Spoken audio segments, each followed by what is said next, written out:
باپ کے انتقال کے بعد بڑے بھائیوں نے جائیداد سے بے دخل کر کے یتیم بہن کو گھر سے نکال دیا، کیونکہ وہ سمجھتے تھے کہ بہنوں کا کوئی حق نہیں ہوتا وراثت میں۔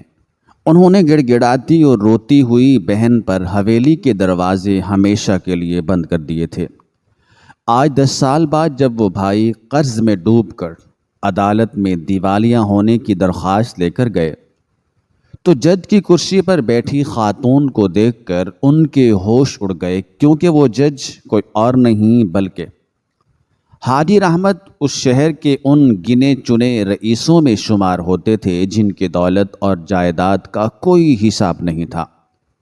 انہوں نے اپنی ساری زندگی انتہائی محنت، مشقت اور ایمانداری کے ساتھ گزاری تھی اور اپنا ایک وسیع کاروباری دائرہ قائم کیا تھا، جس میں کپڑے کے کارخانے، وسیع زرعی زمینیں اور کئی شاندار تجارتی مراکز شامل تھے۔ حاجی رحمت نے یہ سارا مقام دن رات کی انتھک محنت سے حاصل کیا تھا۔ ان کے 2 بیٹے جلال اور کمال تھے، جبکہ سب سے چھوٹی ایک بیٹی تھی جس کا نام فاطمہ تھا۔ حاجی رحمت اپنی بیٹی فاطمہ سے بے پناہ محبت کرتے تھے اور اسے اپنے گھر کی رونق اور رحمت سمجھتے تھے۔ فاطمہ کی پیدائش کے کچھ عرصہ بعد ہی اس کی والدہ کا انتقال ہو گیا تھا، جس کے بعد حاجی رحمت نے اسے ماں اور باپ دونوں کا پیار دیا تھا۔ وہ فاطمہ کی ہر چھوٹی بڑی خواہش کا خیال رکھتے تھے اور اس کی تعلیم و تربیت پر خصوصی توجہ دیتے تھے، اور اس کے برعکس جلال اور کمال شروع سے ہی دنیا دار اور لالچی طبیعت کے مالک تھے۔ ان کی نظریں ہمیشہ باپ کی دولت پر لگی رہتی تھیں۔ وہ دونوں تعلیمی میدان میں بھی کوئی خاص مقام حاصل نہ کر سکے، اور جوانی میں قدم رکھتے ہی ان کی تمام تر توجہ صرف اس بات پر مرکوز ہو گئی کہ حاجی صاحب کے بعد یہ ساری جائیداد کس طرح ان کے قبضے میں آئے گی۔ وہ اکثر تنہائی میں اس بات کا حساب لگاتے رہتے تھے کہ کون سا کارخانہ جلال کے حصے میں آئے گا اور کون سی زمین کمال کا نام ہوگی۔ فاطمہ ایک نہایت معصوم، نیک اور فرما بردار لڑکی تھی، جس کی دنیا صرف اپنے باپ کے گرد گھومتی تھی۔ اس سے دولت اور جائیداد سے کوئی لگاؤ نہیں تھا، وہ بس اپنے باپ کی خدمت کرنا چاہتی تھی۔ وہ وقت کا پہیہ اپنی مخصوص رفتار سے چلتا رہا۔ حاجی رحمت کی عمر ڈھلتی جا رہی تھی اور ان کی صحت بھی گرنے لگی تھی۔ ایک دن اچانک انہیں دل کا شدید دورہ پڑا اور وہ خالق حقیقی سے جا ملے۔ ان کی موت کی خبر پورے شہر میں سوگ کی لہر بن کر پھیل گئی۔ حویلی میں کوہرام مچ گیا۔ فاطمہ اپنے باپ کی میت سے لپٹ کر زارو قطار رو رہی تھی۔ اس کی تو جیسے پوری دنیا ہی اجڑ گئی تھی۔ اس کا واحد سہارا اور اس کی زندگی کا سب سے بڑا محافظ اس سے چھین لیا گیا تھا۔ دوسری طرف جلال اور کمال کے چہروں پر اگرچہ دکھ کا ظاہری دکھاوا تھا، لیکن ان کے دلوں میں اپنے باپ کے مرنے کا کوئی خاص افسوس نہیں تھا، بلکہ وہ تو اندر ہی اندر خوش ہو رہے تھے کہ اب وہ اس پوری حویلی اور تمام کاروبار کے بلا شرکت غیر مالک بن جائیں گے۔ انہوں نے باپ کی تدفین کے انتظامات بھی بہت رسمی انداز میں کیے، اور ان کی ساری توجہ اس بات پر مرکوز رہی کہ کوئی دوسرا رشتہ دار جائیداد پر اپنا حق نہ جتا دے۔ تدفین کے بعد ابھی تعزیت کا سلسلہ ختم بھی نہیں ہوا تھا کہ دونوں بھائیوں نے حویلی کے تمام اہم کاغذات، تجوریوں کی چابیاں اور کاروباری دستاویزات کو اپنے قبضے میں لینا شروع کر دیا۔ فاطمہ جو غم سے نڈال تھی، وہ ان دنیاوی سازشوں سے بالکل بے خبر اپنے کمرے میں بیٹھی باپ کی یادوں میں آنسو بہاتی رہتی تھی۔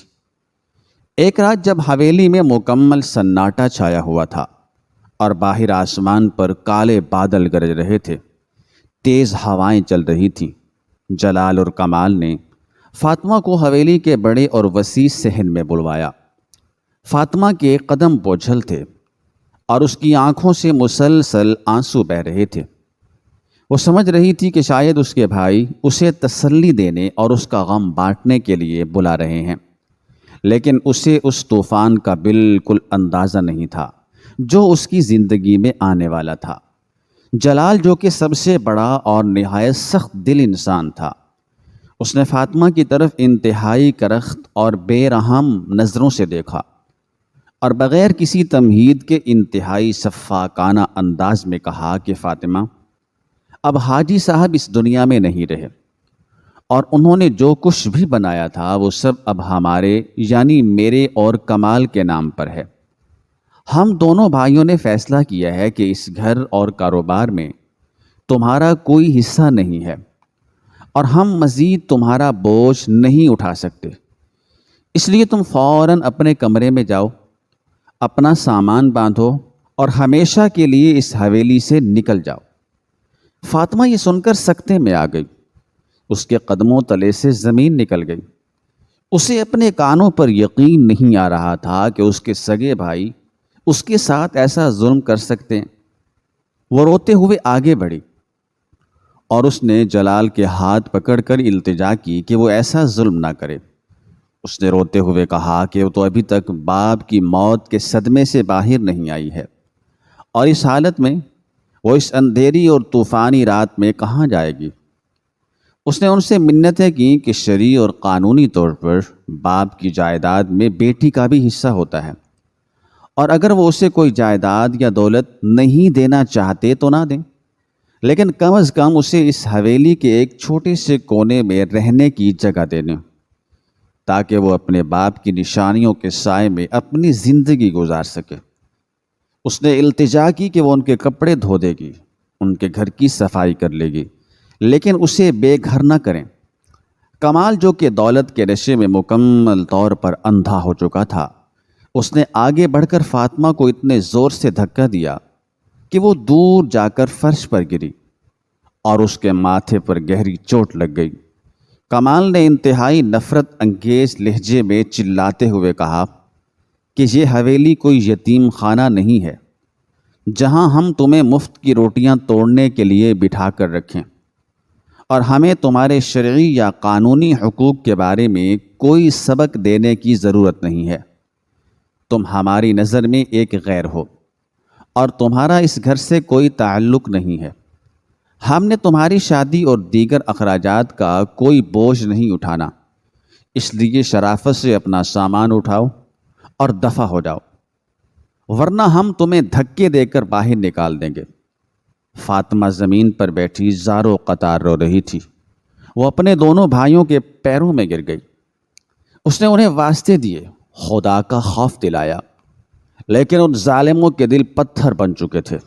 جلال نے حویلی کے ملازموں کو آواز دی جو کہ یہ سارا تماشا دیکھ کر خوف زدہ کھڑے تھے۔ جلال نے انہیں حکم دیا کہ اس لڑکی کا جو بھی پرانا سامان ہے اسے اٹھا کر باہر سڑک پر پھینک دو اور اسے بازو سے پکڑ کر حویلی کے بڑے دروازے سے باہر نکال کر دروازہ اندر سے تالا لگا دو۔ ملازم مجبور تھے، انہوں نے بادل نخواستہ جلال کے حکم کی تعمیل کی۔ انہوں نے فاطمہ کا معمولی سا سامان ایک گٹھڑی میں باندھا اور اسے روتے بلکتے ہوئے حویلی سے باہر نکال دیا۔ اس رات آسمان پر کالے بادل چھائے ہوئے تھے اور تیز بارش ہو رہی تھی۔ فاطمہ بارش میں بھیگتی ہوئی سڑک پر تنہا کھڑی تھی۔ اس کے دل میں درد کا ایک ایسا طوفان تھا جسے الفاظ میں بیان نہیں کیا جا سکتا۔ وہ آسمان کی طرف دیکھ کر خدا سے اپنے حق کی فریاد کر رہی تھی اور اپنے باپ کو یاد کر کے ہچکیاں لے رہی تھی۔ اس کے پاس نہ تو پیسے تھے، نہ کوئی رشتہ دار جو اسے پناہ دے سکتا۔ وہ اس بے رحم اور ظالم دنیا میں بالکل اکیلی رہ گئی تھی۔ اس نے اپنی گٹھڑی اٹھائی اور ایک آخری بار اس شاندار حویلی کی طرف دیکھا جہاں اس کا پورا بچپن گزرا تھا، اور پھر اندھیرے میں گم ہو گئی۔ اس رات کے بعد جلال اور کمال نے مڑ کر کبھی یہ جاننے کی کوشش نہیں کی کہ ان کی بہن زندہ بھی ہے یا مر گئی۔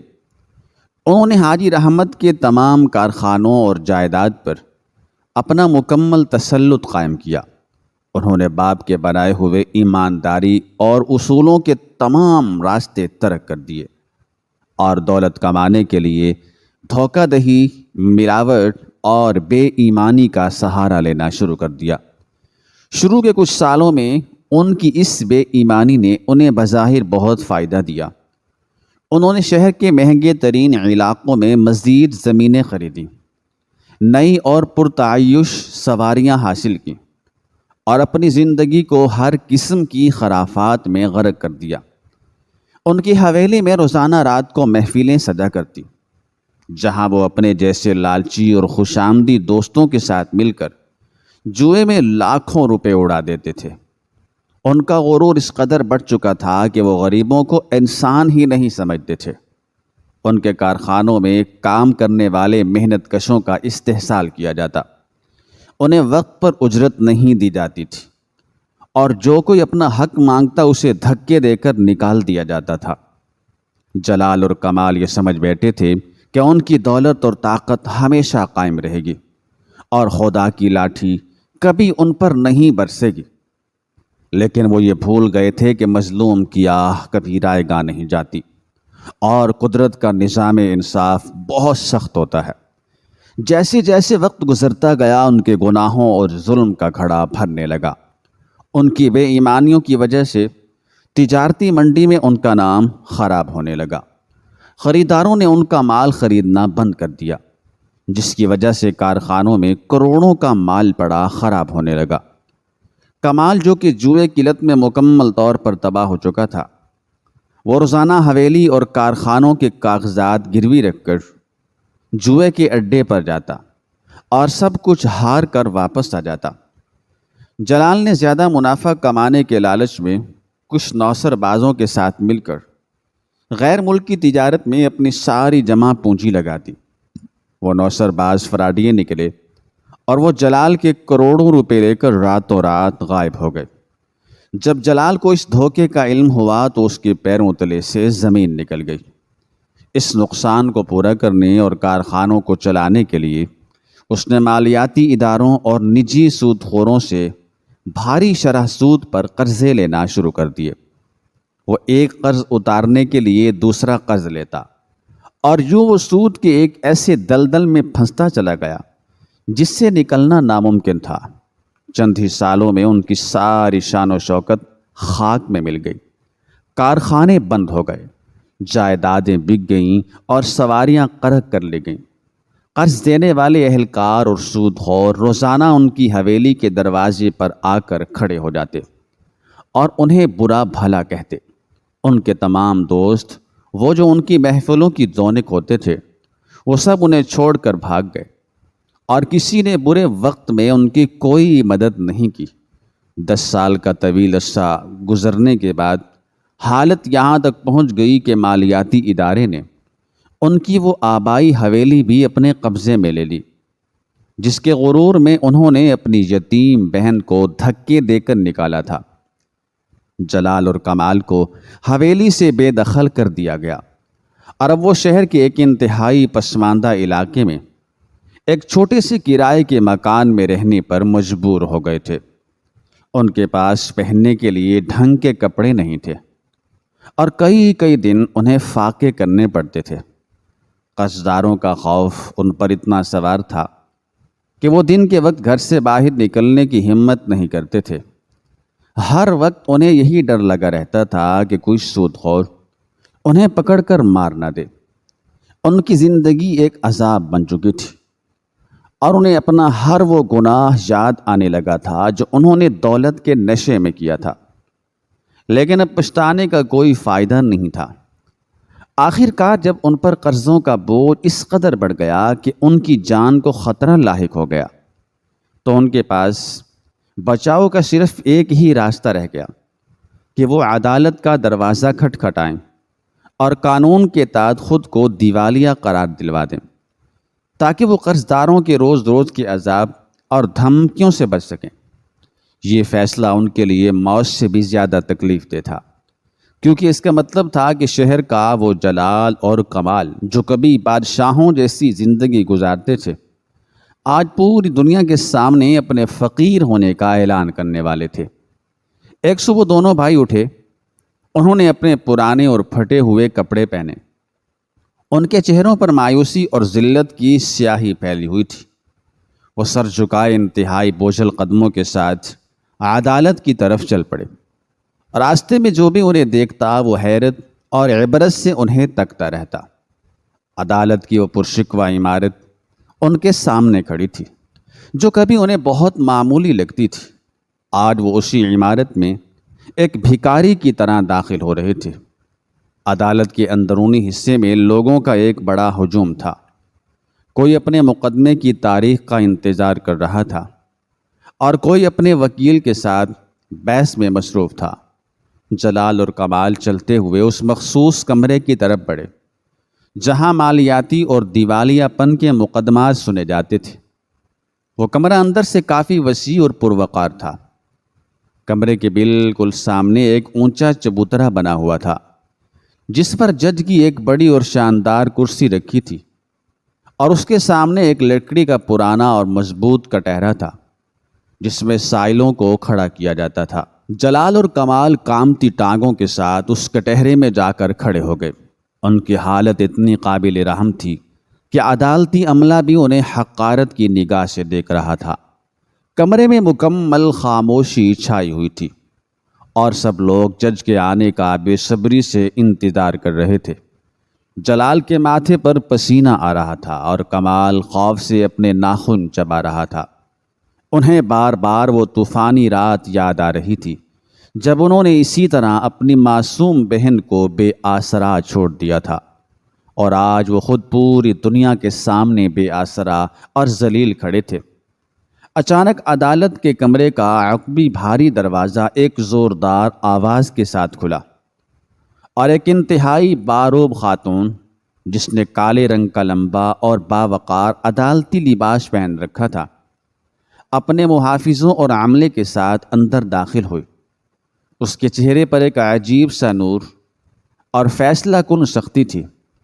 کمرے میں موجود تمام لوگ بشمول وکیل اور عدالتی اہلکار اس خاتون کے احترام میں اپنی نشستوں سے کھڑے ہو گئے۔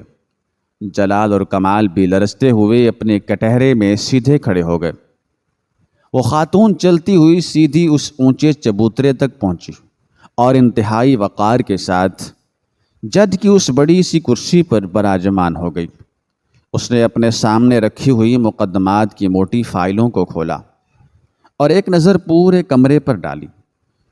اس کی نظریں اتنی تیز اور گہری تھیں کہ جس پر بھی پڑتیں وہ خوف سے سر جھکا لیتا۔ جلال اور کمال کی ہمت نہیں ہو رہی تھی کہ وہ نظریں اٹھا کر دیکھ سکیں۔ وہ بس زمین کو گھور رہے تھے اور اپنے دل کی تیز دھڑکنوں کو قابو کرنے کی کوشش کر رہے تھے۔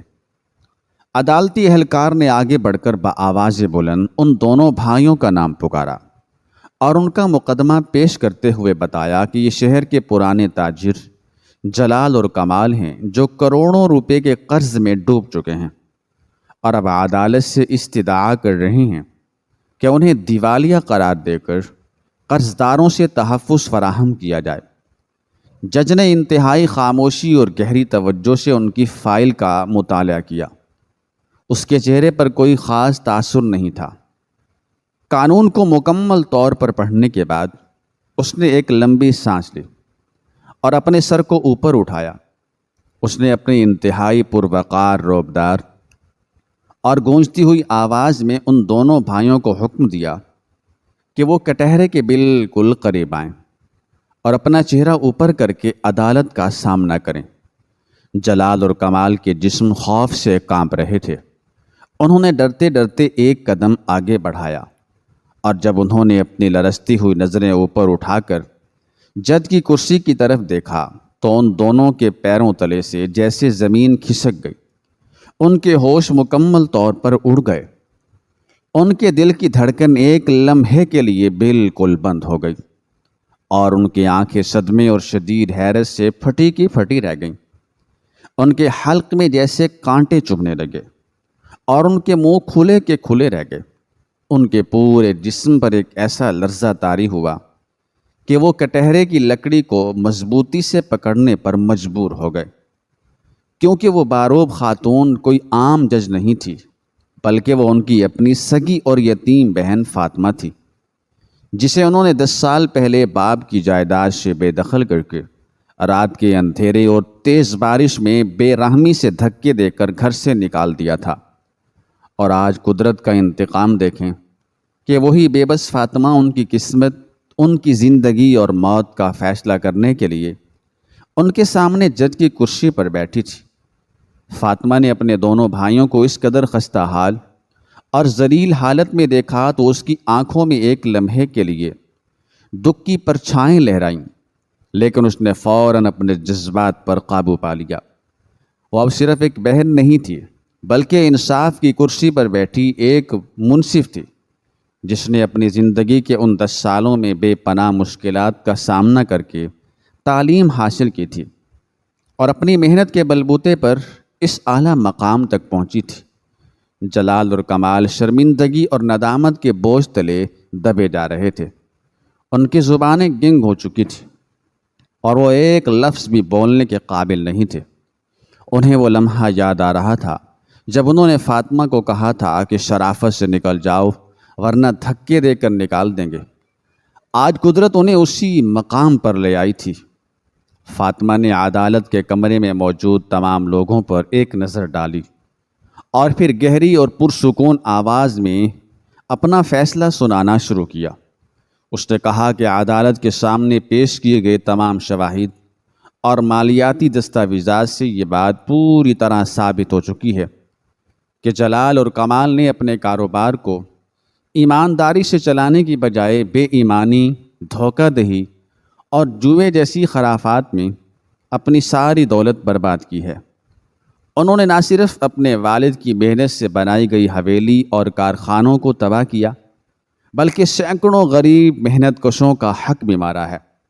فاطمہ کی آواز میں ایک ایسی گونج تھی جس نے پورے کمرے میں سناٹا طاری کر دیا تھا۔ اس نے مزید کہا کہ دیوالیہ قرار پانے کا قانون ان لوگوں کے لیے ہوتا ہے جو حالات کی ستم ظریفی کا شکار ہو کر مالی نقصان اٹھاتے ہیں، نہ کہ ان لوگوں کے لیے جو اپنی عیاشیوں اور ظلم کی وجہ سے دوسروں کا مال ہڑپ کر جاتے ہیں۔ میں بحیثیت جج یہ فیصلہ سناتی ہوں کہ ان کی دیوالیہ ہونے کی درخواست کو یکسر مسترد کیا جاتا ہے۔ عدالت یہ حکم دیتی ہے کہ ان دونوں بھائیوں کی جو بھی معمولی ذاتی اشیاء یا بقایا جات کہیں موجود ہیں انہیں فوری طور پر ضبط کر کے نیلام کیا جائے اور اس رقم سے سب سے پہلے ان غریب محنت کشوں کے واجبات ادا کیے جائیں جنہیں انہوں نے سالوں سے تنخواہیں نہیں دیں، اور چونکہ ان پر اب بھی کروڑوں کا قرض باقی ہے اس لیے عدالت انہیں یہ حکم دیتی ہے کہ یہ دونوں بھائی شہر کے سرکاری محکموں میں بحیثیت مزدور کام کریں گے اور ان کی روزانہ کی اجرت کا 75% حصہ ان کے قرضداروں کو ادا کیا جائے گا، جب تک کہ ان کا آخری روپیہ بھی ادا نہیں ہو جاتا۔ یہ دونوں بھائی قانون کی سخت نگرانی میں رہیں گے اور انہیں شہر چھوڑنے کی ہرگز اجازت نہیں ہوگی۔ جلال اور کمال یہ فیصلہ سن کر وہیں کٹہرے میں گھٹنوں کے بل گر پڑے اور زاروں قطار رونے لگے۔ انہوں نے ہاتھ جوڑ کر فاطمہ کی طرف دیکھا، لیکن فاطمہ نے انتہائی وقار کے ساتھ اپنا عدالتی ہتھوڑا میز پر مارا اور مقدمے کے اختتام کا اعلان کرتے ہوئے اپنی کرسی سے اٹھ کر اپنے چیمبر کی طرف چلی گئی۔ قدرت نے اپنا پورا انصاف کر دیا تھا اور غرور کا سر ہمیشہ کے لیے نیچا ہو چکا تھا۔